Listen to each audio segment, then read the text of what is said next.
ওকে, এবার আমরা কিছু রিলেশনস দেখবো, আমরা কিছু রিলেশন স্থাপন করব।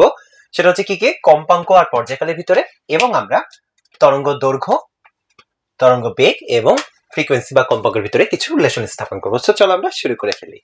সো প্রথমে ভাই 1 নাম্বারটা করব। 1 নাম্বার আমাদের কি দেওয়া আছে দেখো, কম্পাঙ্ক f ইকুয়াল টু হচ্ছে 1 বাই পর্যায়কাল t। ঠিক আছে, সো এটা চলো আমরা শুরু করি। প্রথমত তোমরা আমাকে বলো যে t বা পর্যায়কাল বলতে কি বোঝায়? যে একটা স্পন্দন হতে যে সময়টা লাগে, দ্যাটস ইট। আর ফ্রিকোয়েন্সি বা কম্পাঙ্ক কি বলে? 1 সেকেন্ডে যে কয়টা স্পন্দন বা অসিলেশন হয়, দ্যাটস ইট। আমরা তো সিম্পলি চলো চিন্তা করি যে পর্যায়কাল এটা কি বলতো?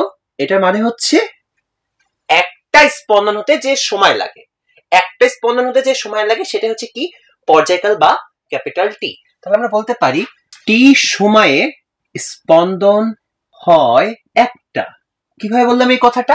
আমরা জানি একটা স্পন্দনের সময়ে কতটুকু টাইম লাগে বলতো? টি। একটা স্পন্দন হতে টাইম লাগে হচ্ছে টি।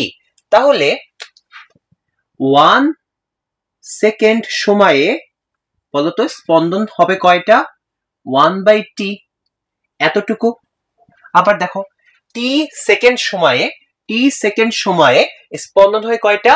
একটা। তাহলে 1 সেকেন্ড সময় স্পন্দন কয়টা হবে? 1 বাই টিটা। আর ভাই তোমাদেরকে আগেই বলছি ফ্রিকোয়েন্সি কি? 1 সেকেন্ডে যে কয়টা স্পন্দন হয় সেটাকে বলা হয় ফ্রিকোয়েন্সি বা এফ। তাহলে আমরা লিখতে পারি F equal to 1 by T. শেষ, এটা প্রুভ হয়ে গেল। কত সহজ দেখছি প্রমাণটা। আরেকবার দেখো যে টি সেকেন্ডে স্পন্দন হয় একটা, 1 সেকেন্ডে স্পন্দন হয় তাহলে 1 বাই টিটা। আর আমরা জানি প্রতি সেকেন্ডে যে কয়টা স্পন্দন হয় সেটা হচ্ছে ফ্রিকোয়েন্সি বা এফ, অর্থাৎ F equal to 1 by T. শেষ। এবার আমরা দেখবো next one, that means V equal to F lambda. Okay, চলো আমরা 2 নাম্বারটা শুরু করি। সো 2 নাম্বারটা হচ্ছে আমাদের ভি ইকুয়াল টু লেখা যায় এফ ল্যামডা। চলো এটা আমরা প্রমাণ করব। আচ্ছা আচ্ছা, ল্যামডা জিনিসটা কি? ল্যামডা হচ্ছে একটা স্পন্দনে তরঙ্গ যতটুকু দূরত্ব অতিক্রম করে, অর্থাৎ একটা স্পন্দনে তরঙ্গের অতিক্রান্ত দূরত্ব হচ্ছে ল্যামডা। ফ্রিকোয়েন্সি কি? 1 সেকেন্ডে যে কয়টা স্পন্দন হয়। আর বেগটা কি? 1 সেকেন্ডে তরঙ্গ অ্যাকচুয়ালি যতটুকু যায় সেটা হচ্ছে তরঙ্গ বেগ। তো চলো আমরা একটু কম্বাইন্ড করি, তাহলে হয়ে যাবে। প্রথমত একটা পূর্ণ স্পন্দনে তরঙ্গের অতিক্রান্ত দূরত্ব কত হয়? একটা পূর্ণ স্পন্দনে তরঙ্গের অতিক্রান্ত দূরত্ব হয় হচ্ছে ল্যামডা পরিমাণ, তাই তো? বিকজ এটা আমরা জানি তরঙ্গ দৈর্ঘ্য, এবং একটা পূর্ণ স্পন্দনে তরঙ্গ অতিক্রান্ত করে ল্যামডা পরিমাণ দূরত্ব, এটা আমরা তরঙ্গ দৈর্ঘ্য থেকেই জানি। ধরলাম সুতরাং এফটা পূর্ণ স্পন্দনে তরঙ্গ তাহলে কতটুকু দূরত্ব অতিক্রম করবে? এফ ল্যামডা পরিমাণ। খুবই সিম্পল কথা। ওই কি নিয়ম করেছি যে একটা কলার দাম 4 টাকা, 5টা কলার দাম কত? 5 × 4 মানে 20 টাকা। এরকম জাস্ট আমরা গুণ করেছি, ওই কি নিয়মের ব্যাপার স্যাপার, আর কিছুই না। এবার একটু কনসেপ্টটা বোঝার চেষ্টা করো।